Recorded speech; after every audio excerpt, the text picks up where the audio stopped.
Welcome to the Victory Kitchen. For this episode, which is episode 31, we are going to be talking about a vague and completely unexplored aspect of American wartime food rationing. And that would be hospital farms. Food rationing at hospitals makes sense, but if you're anything like me, you might be doing a double take thinking, wait a minute, hospitals had farms? That's exactly what we'll be exploring. What hospital farms were, how they served hospitals, and how World War II impacted them. So let's dig in.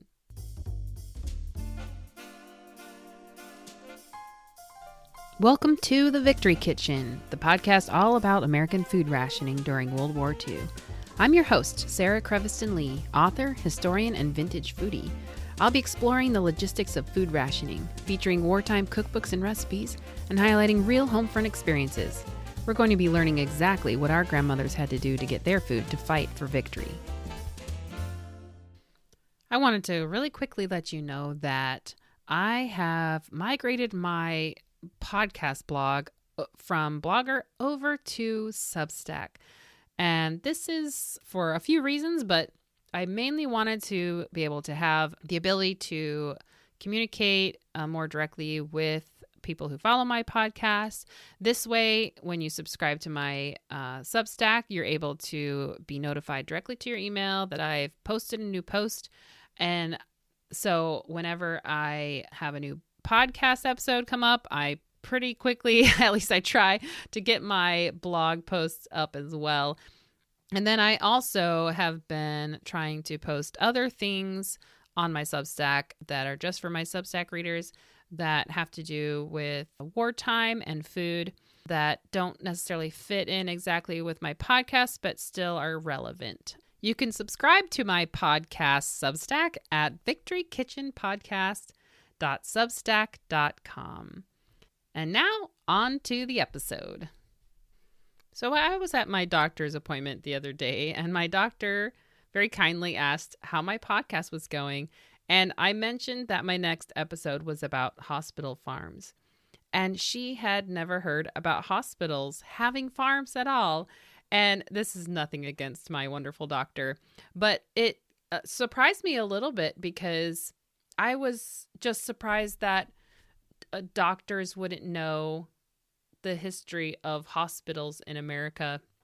That's just me being a history nerd, but it also speaks to this particular topic, how difficult it was to research. It just, not a lot of people know about this.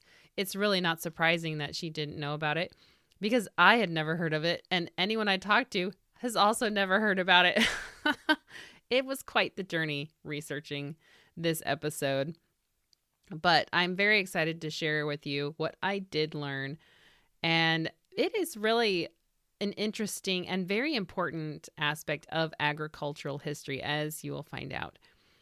So I want to go back in time a little bit and discuss a brief history of the relationship of food and hospitals in America, and a little bit before that. So there's actually a long history and connection of hospitals and at least gardens dating back as far as the Middle Ages in Europe, linking medical recovery and being in nature. But I'm sure there are other cultures around the world through time that also discovered this that I'm just unaware of. And this part doesn't necessarily connect to food exactly, but it does come into play later in our discussion. So the biggest connection that I found in American history comes from the Civil War. And this is having to do with the U.S. Sanitary Commission. The U.S. Sanitary Commission was a civilian-run organization. They noticed the appalling conditions the Union soldiers were living with and wanted to do something to help. So it was formed in April 1861 and continued its work until 1866. And it was run by very enterprising women. At the beginning, it was more of a preventative care organization.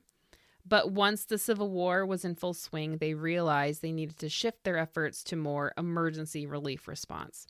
They had the federal government's blessing and President Lincoln's blessing to run, but not the funding. So all the funding was done through private channels and donations from people in the North.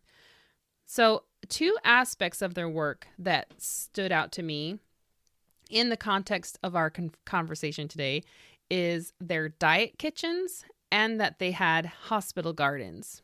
So with the diet kitchens, I actually turned to my two friends, Kirsten and Brianne Lamb. They are two sisters who do Civil War reenacting, but they do a lot of research, and especially about the U.S. Sanitary Commission. So to quote my friend Brianne, she says that a diet kitchen was specifically set up to prepare special meals for men recovering from varying degrees of wounds and sickness. It was not your typical mess or dining hall. The meals were prescribed to meet each patient's individual needs by hospital staff. As they made their daily rounds through the wards, surgeons filled out specific schedules for breakfast, dinner, which was lunch, and supper. There was a low diet, which included liquids and soft foods. The high diet included more solid foods. Diet kitchens were found in all hospitals, from the field hospitals to the General Army hospitals. At some of the more permanent Army hospitals, like in General Hospital Number 1 in Frederick, Maryland, hey, that's where I live, they did have their own vegetable gardens to help supplement the foods that were brought in. She does add a note that they had regular dining halls as well to accommodate the staff and patients that were able to move around. The hospital she mentions in Frederick could accommodate 500 men, so pretty substantial. So what's special about this is the development of specialized diets for individual patients. From my understanding, such thinking was new for the time and revolutionized the feeding of hospitalized patients. You know, there had been invalid cooking for a long time, but this way of feeding almost like prescribed diets for specific individual patients was different and new. The second aspect I wanted to talk about is their hospital gardens or their hospital farms. And as part of their work during the Civil War in keeping Union soldiers in the South healthy when transportation of fresh food was difficult, their solutions were these hospital farms. And so this was when the Union soldiers were occupying parts of the South that they had captured. So they had established themselves enough so that they had hospitals for the patients. To quote an article that I found on the New York Public Library blog written by Susan Wade, she says, in 1863, thanks to the help from the U.S. Army and its medical staff, the U.S. Sanitary Commission obtained land near Union Army hospitals in Tennessee to set up vegetable gardens serving hospital patients and troops. Seeds, gardening tools, and plants were purchased and shipped. Animal manure, generally not a problem. Convalescent soldiers, laborers, and prisoners of war planted, sowed, and reaped under the supervision of a head gardener. The idea took hold quickly. When it came to a hospital garden in New Bern, North Carolina, there was a record talking about that had lists of produce with yields by date, and it said that the plantings and harvests were abundant and mouth-watering, including peas, squash, melons, beans, potatoes, radishes, onions, cucumbers, corn, okra, carrots, cabbages, and more. And what's interesting, too, is that the list of recipients is a quick introduction to the world of need met by the U.S. Sanitary Commission, including 2 general hospitals, numerous regiments and U.S. Navy steamers, several outlying posts, attached services such as the Signal Corps and Ambulance Corps and the Brigade Band. The needs of civilians, particularly African American refugees, were also met. The hospital for refugees, the orphan asylum, and school teachers can be found on the list. So the Sanitary Commission, with their hospital gardens, were feeding not just the invalids at the hospitals, but other parts of the Army and refugees and the orphan asylum, school teachers. I mean, they were feeding the communities around them. Very fascinating. So What does this have to do with World War II? Well, this sanitary commission really laid kind of a foundation, and, having these ideas, how to function in war and how to feed soldiers, how to keep them healthy in this time of war. Ideas like these stick around. And the fact that the gardens were connected to the hospitals is also interesting. Now, hospitals, obviously, once we go to World War II, hospitals didn't start having farms just because of World War II. So, they had been in existence before that. But the earliest that I could find records for were these Civil War farms. So that's another connection that I felt was really important to point out. So it's like I said, this was a really difficult topic to research. And I don't know how long hospitals and farms or hospitals and vegetable gardens, like how long they have been connected in America. But I can say at least for as long as the Civil War, since the Civil War in the 1860s. So why did hospitals have farms? Well, we kind of highlighted some of those in, talking about the U.S. Sanitary Commission, but there are more reasons. One reason was so that it was a way for hospitals to be self-sufficient and to reduce the cost of food. It was a way that they could feed their patients and their employees. Many patients had special diets, which they were able to address with their farm and with the fresh foods that came from that farm. In conjunction with that, they could control the quality of food coming into the hospital and reduce the possibility of foodborne illness at its source because there were less middlemen.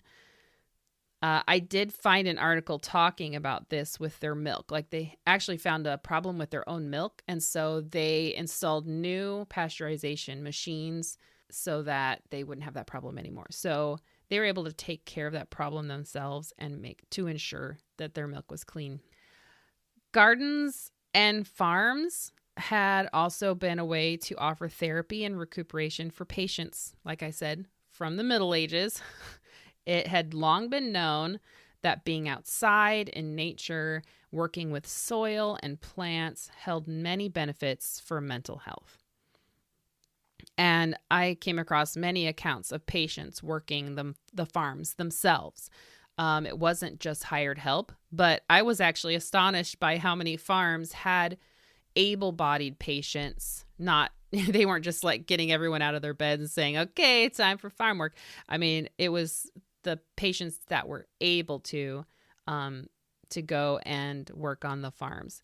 A quick note, farms accompanied many state-run institutions besides hospitals, including poor farms and prisons, where the inmates would do much of the work themselves. So while doing research on hospital farms, I came across just as much information about prison farms as I did hospital farms, which was still not much information. But I really wanted to point that out. That's really important information because they kind of, for some reason because the state hospitals were a state-run institution, the prisons were state-run institutions. A lot of times they were linked in these newspaper articles or even in census records. Okay, so now we're going to turn to these hospital farms and the laborers who worked on these farms. This was the first time I had actually used a census record in my research for a podcast episode. It was quite exciting because, I've worked with census records before for genealogy, but never used it for a podcast episode. So this was fun. So I found several 1940 census enumeration records that looked at different hospitals. So Binghamton State Hospital in New York and St. Lawrence State Hospital. These both had farms. So these were the occupations that I found. And there were some other hospitals kind of thrown in here too. I just found what I could. There are mental hospitals, a state hospital, an insane hospital. So there's like a variety of different types of hospitals that I was pulling information from. So the occupations were a dairyman, poultryman, cook, farm manager, a teamster, so somebody that would drive the horses for plowing, a trucker, a cook, waitress, chef, meat cutter, and a dietitian. So these were the occupations in the census records that specifically worked at these hospitals that had to do with food. I was really focusing on the food and the farm aspects. There were other people that worked on these farms as well. And I came across, actually, this is what sparked this episode idea. And it was this article I came across when I was doing research for my conscientious objector episode. And I just gave it away. It was conscientious objectors.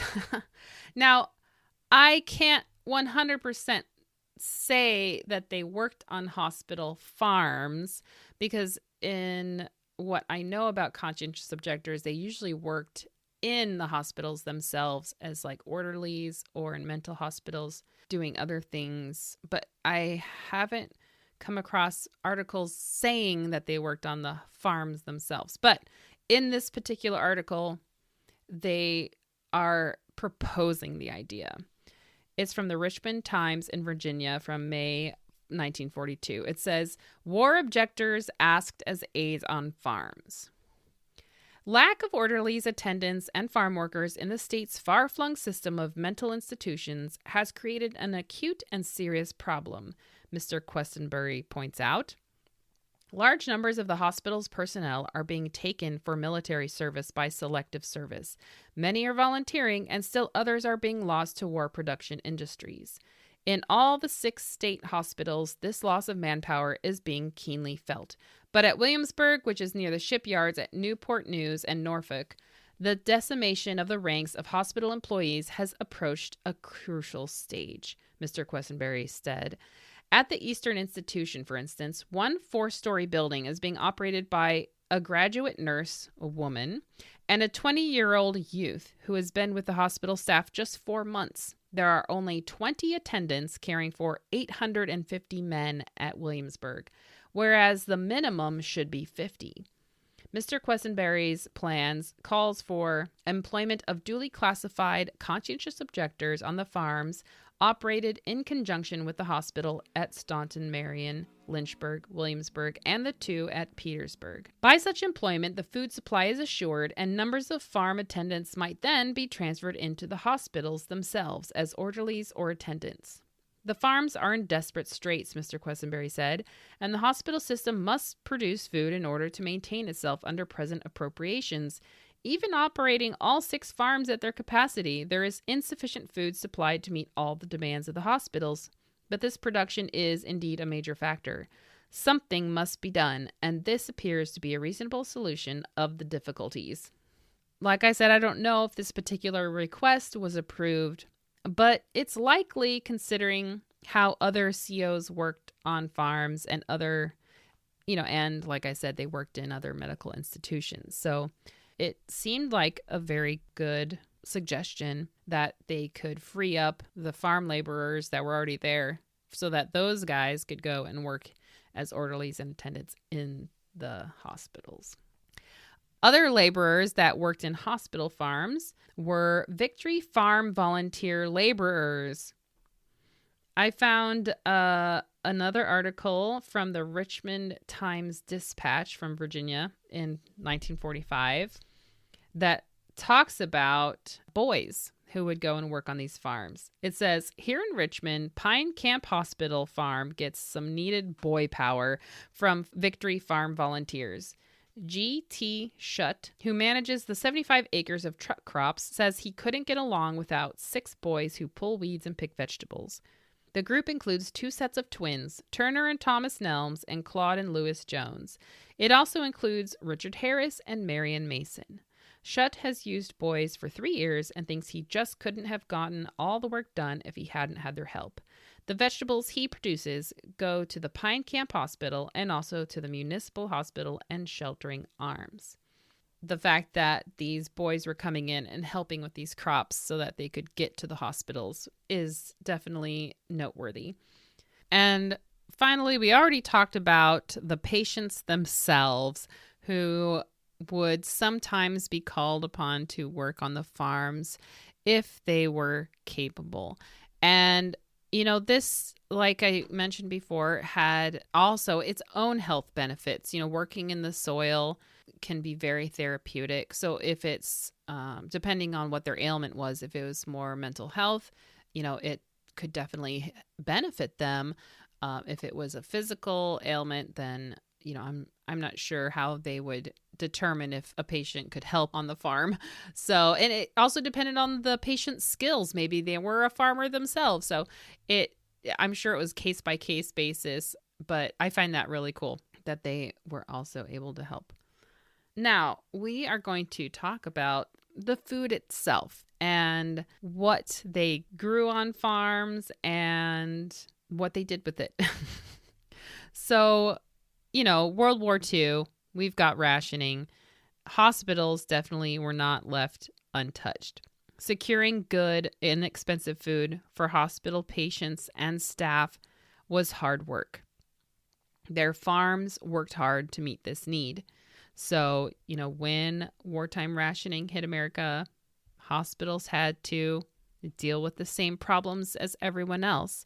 I found one article specifically speaking to this point.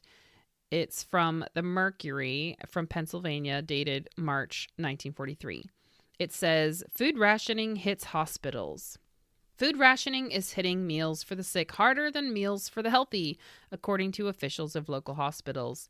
Leon Hook, I think that's how you say his name, superintendent of Pottstown Hospital, said yesterday that the hospital had received its meat points and also those for processed foods, and they are very meager. Those for processed foods are good for about 1/6 of the amount usually used by the institution, he said, and we are told to buy fresh foods. The question is, where can they be secured in sufficient quantities? In a hospital with 50 cases, there are 30 special diets required on average, the superintendent continued, and the way it looks, we are going to be very short and need extra amounts. Of course, we will make application for the additional points. At the homeopathic hospital, Miss Mabel Green, superintendent, was a little more optimistic.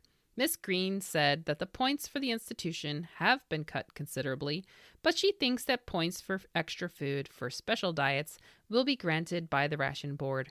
Doctors will be required to sign applications for the points, she explained. The official stressed the fact that fresh vegetables will help out, and although she admits that the situation is rather bad, she thinks that the kitchen will be able to get along. So I find this great information, and I like that they point out that the question is, like, where can these sufficient quantities of fresh foods be obtained? I think that's a very important thing to point out because I want to make a note here. Not all hospitals had farms. You might have been wondering that. But yeah, not all hospitals in the 1940s had farms, especially those in more urban settings. I was digging through some New York Times articles, and yeah, none of those guys had farms. So when rationing hit for them, it was definitely a hardship. So what I found is that there were 3 different types of hospitals and how they fed patients. One is like these New York City hospitals in urban settings that bought all their food on the open market because they didn't have a farm. Then the second category were hospitals that did have farms, but maybe they were smaller farms, so they were able to supplement their food, but then they also still had to buy food on the open market and just kind of fill in the gaps. Then there were the hospitals with larger farms to the point where they usually had a surplus and that they were then able to sell that surplus or exchange it with other institutions. So there was this interesting exchange thing going on, which I also found really fascinating. I'm not sure how that exchange worked, if it was like, here you go, and could you give us some of that, or whatever that would be. I don't know. Or if I'm guessing the other institution would buy it from them because it would be an asset. Yeah, very interesting. And then that way it would stay within the hospital system. But I really feel for these hospitals that did not have any sort of farm whatsoever. What were they to do? Because they had to feed their patients and their staff somehow. And they were classified as like a restaurant, like these dining rooms that they had and operated. They had a difficult time. Even though we'll get into it in just a minute. First, I wanted to focus on what kinds of things that they grew. I'm always interested in that. I don't know about you, but I like the nitty-gritty details. So we're going to get into it.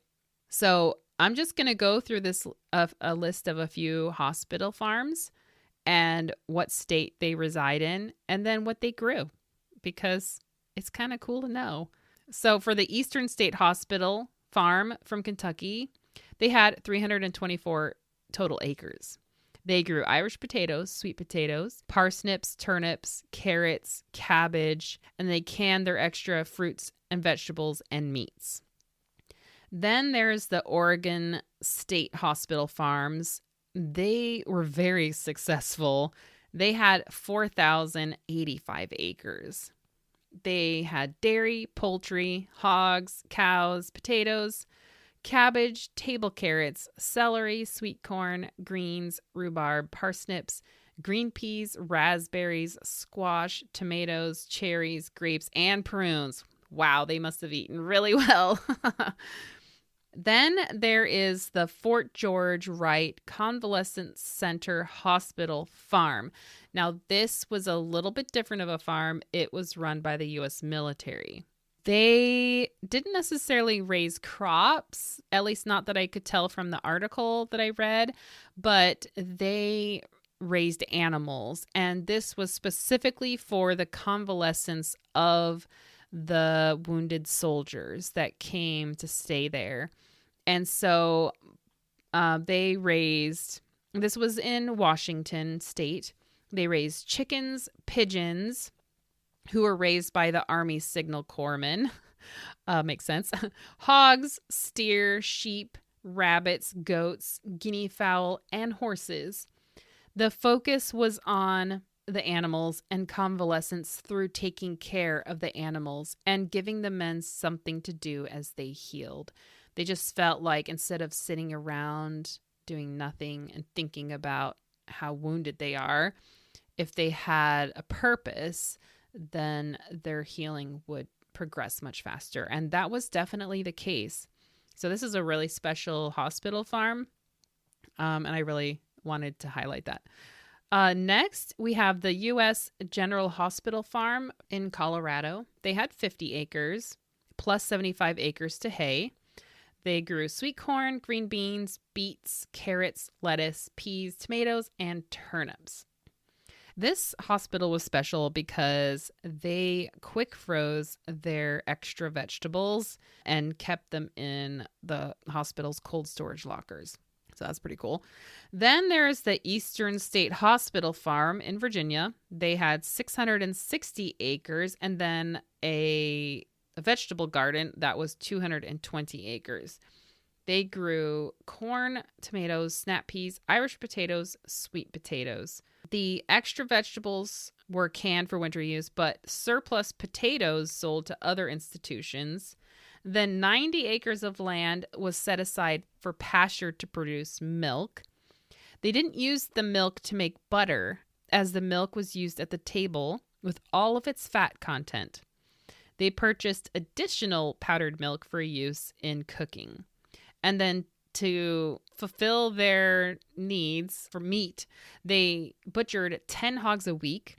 And in the article, it says, supplies now are sufficient to serve an average of 9 ounces of meat a day to each of the 1,957 persons, representing the patients and staff who are fed in the hospital dining rooms. So no chickens were raised on the farm. Therefore, they had to purchase their weekly need of 780 dozen eggs. Whoa. But they did have plans for poultry department. So that was being considered. So this was in May of 1944. Wow, 780 dozen eggs a week. That's insane. Maybe you're all thinking about the price of eggs right now. All right, so that's the list of hospitals. And I hope you found that as interesting as I did. It's just kind of cool to see what they were growing back then to feed their patients and staff. Now, if you were going to stay at a hospital in wartime, what would happen? Would you have to hand over your ration book? That's a very good question. And I found the answer in an article from the Sumter Daily Item from South Carolina in March 1943. The requirement regarding ration books for patients staying 7 days or more was this: the responsibility to give their ration book to the hospital office lay with the patient. The patient, not the hospital, would suffer the penalty for not complying. If they thought they were staying only a few days but found it to be longer, they were still responsible for depositing their ration book with the office on the 7th day. So your limit was a week. If you were staying less than that, you did not have to turn in your ration book. But if you're staying longer, then you did. And so maybe this was why they were classified as like a restaurant, because restaurants didn't take ration coupons. But if you're there, obviously, for a longer period of time, then no longer the restaurant experience, I guess. So I find that really interesting. And the article actually goes into more detail.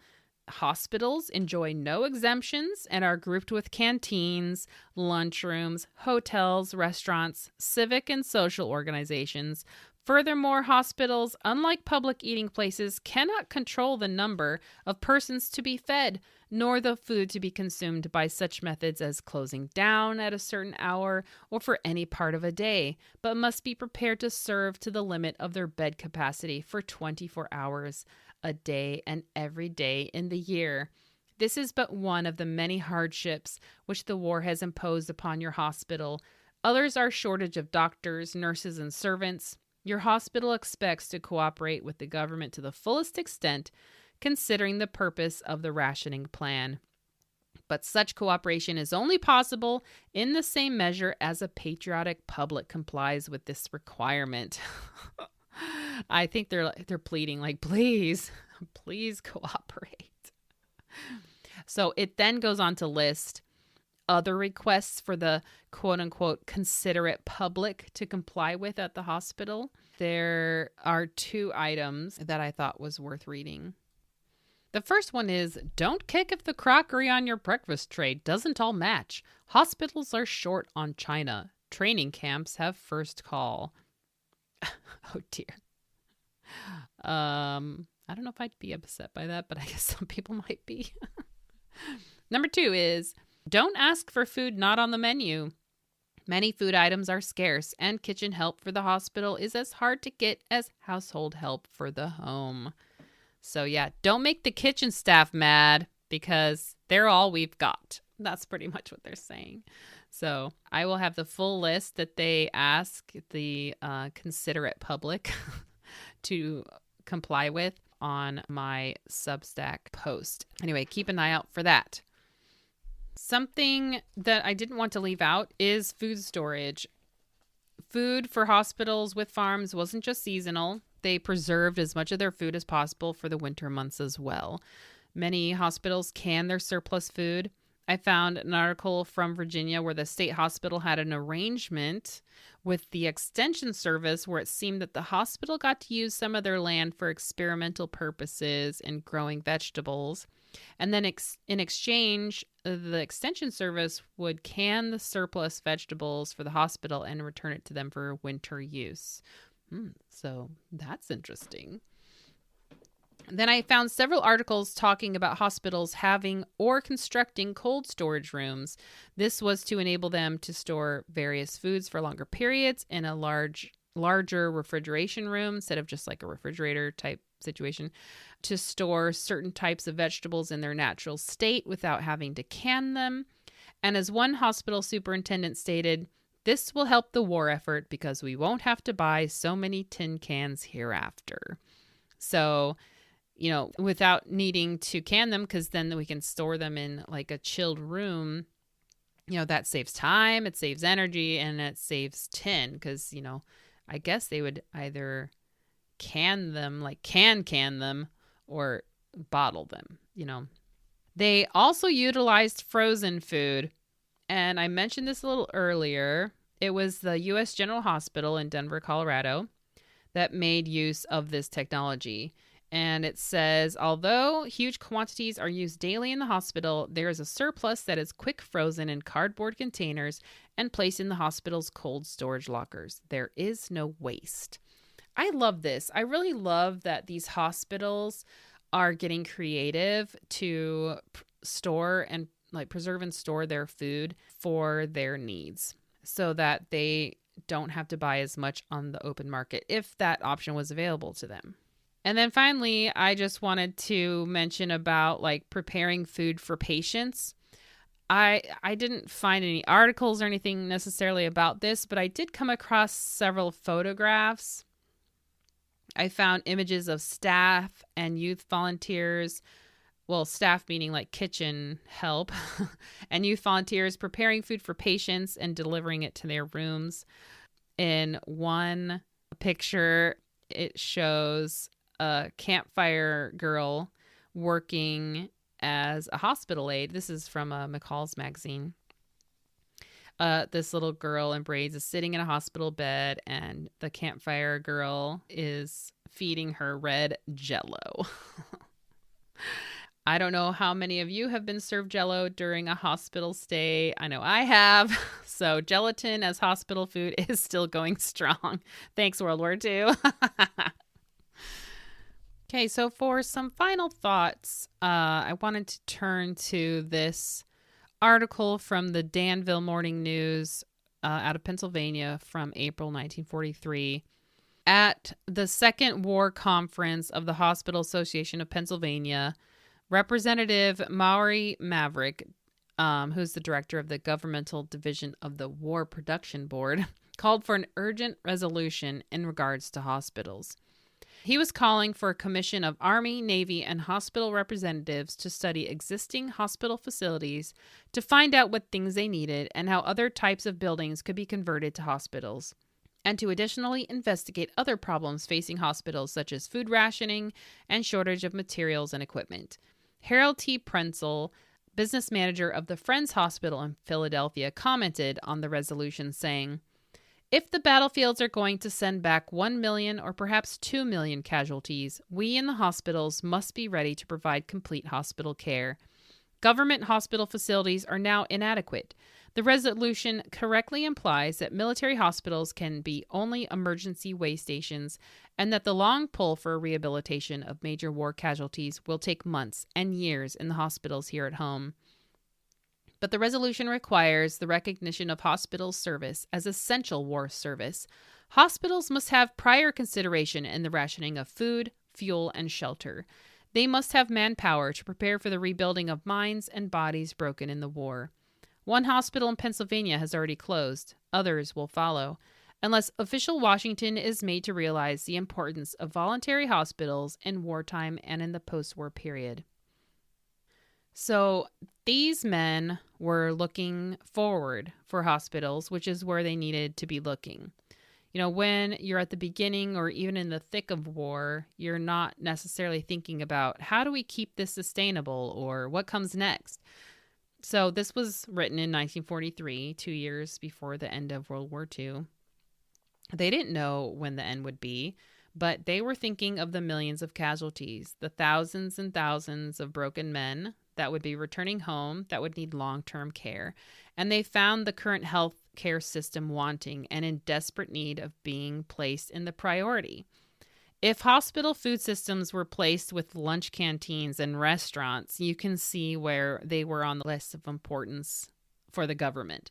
The hospitals with farms, when they had enough farm help, were able to empower themselves to feed their patients and staff despite the wartime restrictions. Not every hospital had the ability to provide that, but we can see that the hospitals that did have farms are an inspiring example of self-sufficiency and an important aspect of American agricultural history that we need to remember.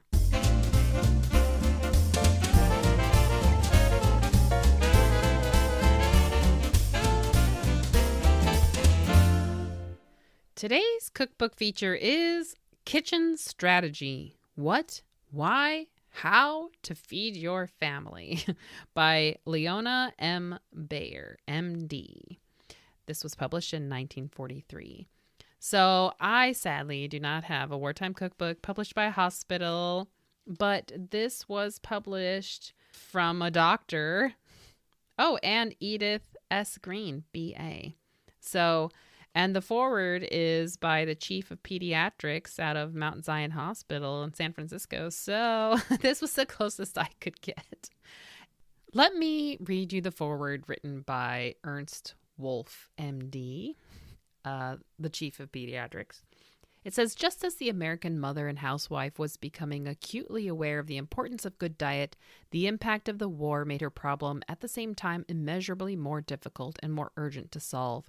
Everyone realizes the special role of diet in maintaining health and efficiency under wartime pressures, but now that the need is most pressing, rationing and shortages so complicate the picture that only an easygoing understanding of essentials can assure the skill necessary to plan adequate meals.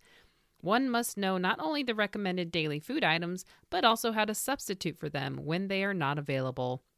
With the help of the dietetic fundamentals gathered in this book, the housewife should be able to do a superior job of feeding her family despite wartime restrictions. The outline showing the usual dietetic routines for ordinary ailments is a most valuable section in the present emergency. Everywhere in civilian life there exists a shortage of doctors. The suggestions in this book for handling the dietetic aspects of minor illnesses are safe and generally accepted. As a supplement to medical advice, they can save the physician the time often needlessly spent in giving detailed dietary instructions. I anticipate that the book will bring new food for thought and new thoughts for food to many a family table. And this cookbook most definitely does focus on nutrition. There is a huge section all about the basic food elements, breaking down proteins, carbohydrates, fats, bulk, fluids, calcium, like all the vitamins. And then it goes into menu planning, menus for common ailments. So specific menus to feed someone who has an acute cold or fever, diarrhea and upset stomach, constipation, simple anemia, underweight, overweight. So just very specific things. Then strategic buying, cooking, serving, and then finally family cookery. So feeding your family healthy meals. So I put a few recipes to my Patreon to see which ones I should make, and it was a tie. So I made both. The two things that I made were both baked goods. I haven't done baking for a while, and I just wasn't really up for, brains or tongue, things like that. And so I went for puffed rice pralines and sponge cake. So let's start with the puffed rice pralines. And these are a type of cookie with the worst directions ever written, or should I say not written. I mean, the ingredients are fine. Well, it says beat and then add, beat and then add, and then bake and remove, but it's very, very minimal directions about specifics. I need specifics. So 1 egg, 1 cup of sugar, a 1/3 cup melted butter, and you beat these until they're light. Then you add in your 1/4 cup of flour, 1/2 teaspoon salt, 1/4 teaspoon baking powder, 1/2 teaspoon vanilla, and then 2 cups of puffed rice cereal, which I'm always a fan of. That's why I was really drawn to this recipe. I'm like, ooh, a cookie recipe with puffed rice cereal. I'm on board. And they're called pralines. So, yeah. But then it doesn't exactly tell you what to do with it. Like, so this is what the directions say. Bake in moderate oven 10 to 15 minutes. Remove from pan while still warm. But how did you put it in the pan to begin with? You didn't tell me that part. So originally I was like, okay, I guess it's a sheet pan cookie. I don't know. So that's what I put it in there as, but it wanted to spread everywhere like crazy. And so I had to change it to a bigger pan just because it wasn't baking at all. And I knew something was wrong. I'm like, it's not baking in the time that it's saying. And I set it at 350 because that's kind of a moderate oven. Yeah, it wasn't working in 10 to 15 minutes. So I put it in another pan that was bigger, and it spread out way more. It finally did bake, and I cut them into bars, but I was like, there's something not right. And I mean, afterwards, I'm like, these would have made way better just cookies, because cookies can spread out as much as they want. And then I felt like smacking myself in the forehead because like, I think they're supposed to be cookies. And then I was cursing out the recipe because like, why did you just tell me that? I guess the word pralines is the giveaway because, I mean, the only time I've had pralines was in the South, in Georgia, and they are individuals, like pecan pralines. So yeah, my bad. If you make this recipe, which it was delicious, they have a very yummy taste. They're sweet, they're buttery and crispy. If you make, like, at least if you eat the edges, in my case. But if you make them as cookies, they would be wonderful. And with that puffed rice, it's just got the perfect texture. You don't even need nuts, although chopped pecans would be perfect addition to this. So I want to try this recipe again the right way, and then I won't feel so stupid. Oh well, that's okay. It happens. Oh my goodness. Now we're going to go to my other failure of a recipe. Is it me? Is it this cookbook? I don't know. It's cursed. It's definitely cursed because I did not have very good success with this recipe either. I can't blame the recipe in this case, though. This was for the sponge cake, and it's a very great recipe. And the reason why I just like zeroed in on this recipe was because it has the basic foundation recipe, and then on the other page, it was a page full of variations that were like wartime friendly. I was just, I don't know. I had stars in my eyes. I was so amazed. I mean, I will have a picture of both of these pages. I mean, of the recipes, but also of the variations, which is worth it, I think. Because, I mean, there's so many great ideas, which I'll get to in a second. So the sponge cake, you beat 4 egg yolks, add 1 cup of sugar. This is a sweet cake, guys. Beat to light, add a 1/4 cup cold water, 1 teaspoon vanilla. Then you mix together a cup of sifted cake flour and a teaspoon baking powder.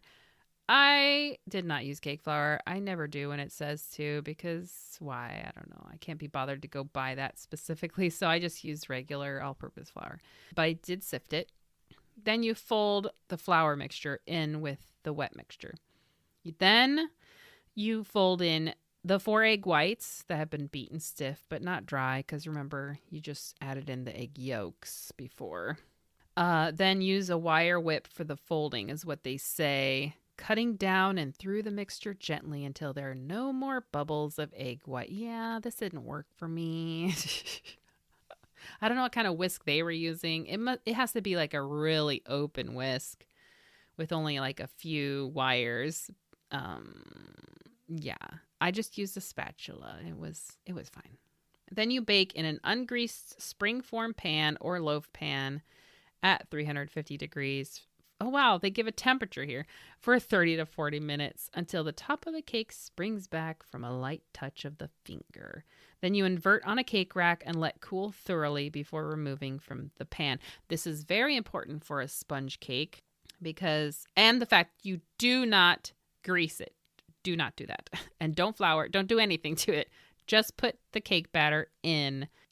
As wrong as that sounds, that's what you have to do with sponge cake. so that it can grip the sides of the pan as it rises. And that's what kind of gives it its springy foam texture. And then if you want to make cupcakes or you make a jelly roll, you use different amount of eggs and you bake it at a different temperature. So that's the variation. That's some of the variations. You can make them as cupcakes or as a jelly roll. Some of the variations that really stood out to me are you splitting it into 2 layers. You fill it with crushed berries and top it with cream and whole berries. Oh, that sounds so good. I actually ended up doing this. I didn't split it into 2 layers, but I did dig out my frozen mixed berries, thawed them out, and then topped it with whipped cream. Oh, it was so good. And then the other variation that stood out to me was to bake in a loaf pan, slice for ice cream sandwiches, in quotes. Scoop out the center and fill with ice cream. Serve with chocolate or butterscotch sauce or sliced peaches or berries or canned apricots. Oh my goodness. That just sounds so delicious. There's so many variations, guys. So I will have a picture of this on there. So here's where it went wrong. You're probably waiting for that. I was in my office working on the old podcast episode. The cake was in the oven. I did not hear the timer go off. And I have a timer that, because I'm like this, it tells me how long I've ignored it or have not heard it. And so I started smelling the cake and I was like, oh my gosh. I go downstairs. It's been in there for an extra 29 minutes. So it was extra golden when I pulled it out. I think the inside of the cake was still springy and soft. The outside was very caramelized. So don't recommend that. Definitely take it out after it's appointed 30 to 40 minutes. So delicious cake. I also would like to try this one again, and this time pay more attention. Not have my door closed so I can hear my timer. Great recipes. I recommend you trying these. And why did I pick the most unhealthy recipes in this health conscious cookbook? I don't know, but there you go. The recipes will be in my Substack post for you to try and enjoy.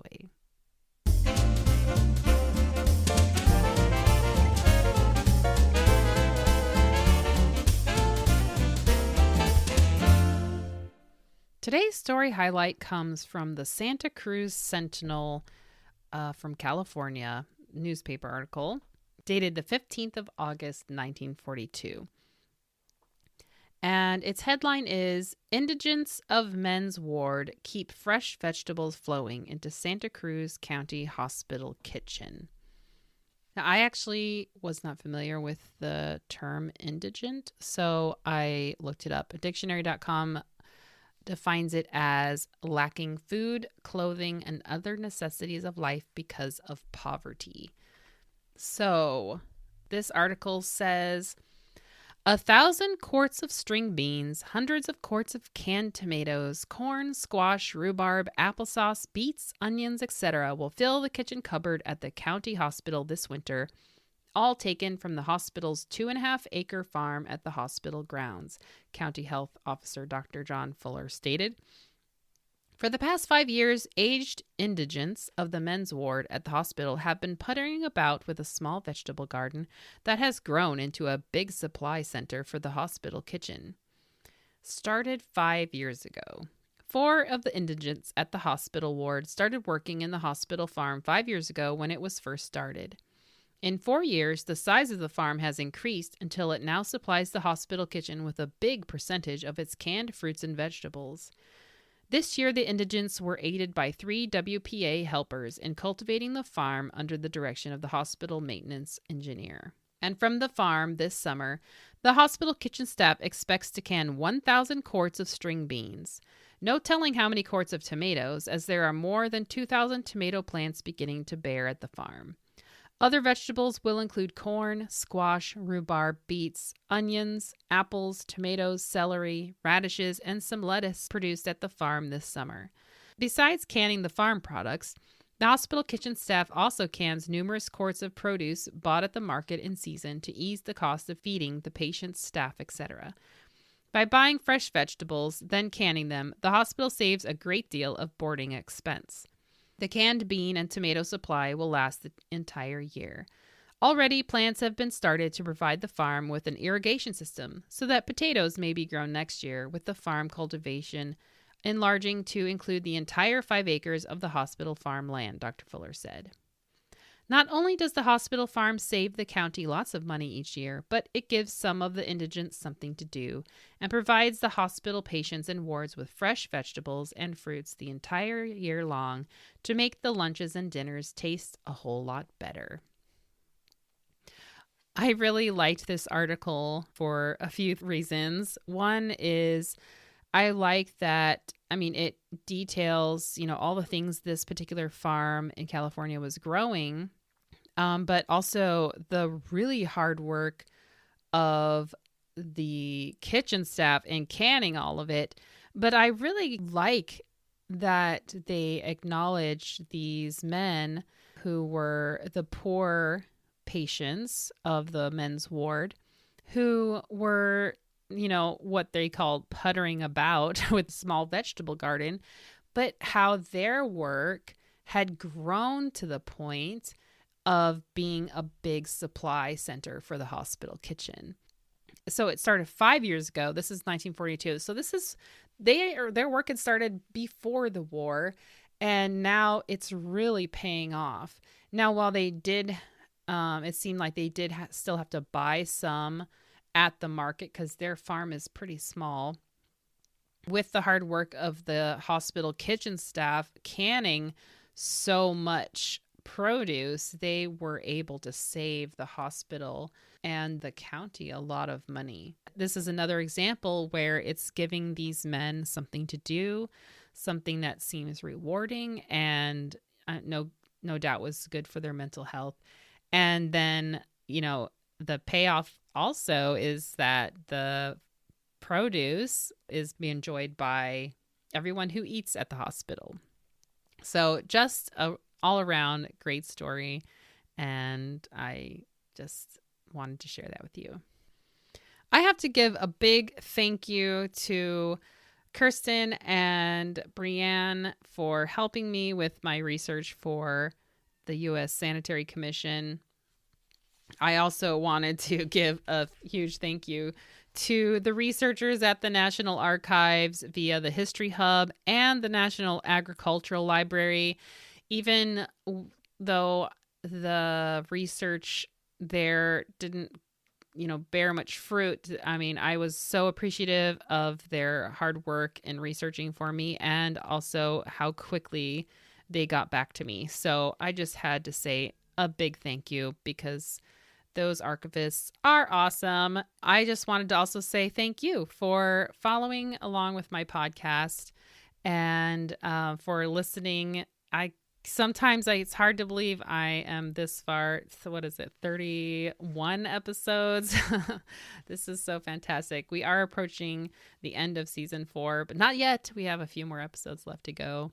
Thanks so much to my patrons, especially to Amy for their long-lasting support. Without you, I couldn't do what I do. If you'd like to follow me, I am usually on Instagram and posting about all kinds of things, especially the progress of my research, little tidbits I find, and the recipes I try. If you'd like to be updated about my podcast episodes, they're, like I said, on Substack. You can visit me at victorykitchenpodcast.substack.com. Thank you so much for joining me, and I'll talk to you next time. Bye.